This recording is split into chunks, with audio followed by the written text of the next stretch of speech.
নমস্কার, সবাই কেমন আছেন? আজকে একটা নতুন ভিডিও নিয়ে চলে এসেছি। আর এইটা একটু অন্য টাইপের। দেখো আমাদের কাজ হচ্ছে। আর এইগুলো দেখো, দেখে কি মনে হয় এগুলো সোনা না কেনা?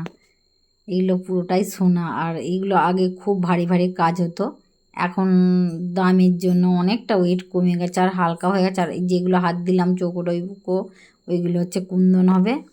আর এগুলো মাথায় পরে বোর বলে রাজস্থানে, এগুলো খুব ফেমাস বিয়ে বাড়ি, মানে এগুলো মেয়েকে দেয়। আর সে মেয়েরই বিয়ের গহনা বানাচ্ছে। আর দেখো এত সুন্দর মানে ডিজাইনগুলো, এইগুলো তো আমাদের কলকাতাতে খুব সচরাচর পাওয়া যায় না, এগুলো আলাদা টাইপের। আর এইগুলো একমাত্র রাজস্থানেতেই চলে। আর দেখো ডিজাইনগুলো দেখো, সব ইউনিক। আর এখানেতে সব কোনো মানে বিনা স্টোনওয়ালা কাজই হবে না, কুন্দন মিনা স্টোন এসবের দিয়ে কাজ হয়। তারপরে ওখান থেকে একটু দোকানে বসে বক্তৃতা দিয়ে তারপর চলে আসছি।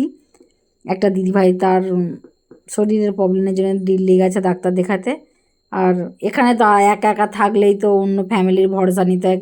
শখ করে তুমি একটা যদি গাছ লাগাও, তো সেই গাছটার যত্ন করতে হলে অন্য কাকু চাবিকাঠি দিয়ে আসতে হবে আর বলে আসতে হবে। সেই জন্যে আমাকে দিয়ে আসছিলো, এই যে আমি গাছে জল দিতে এসেছি। শুভরাত্রি, সবাই ভালো থাক।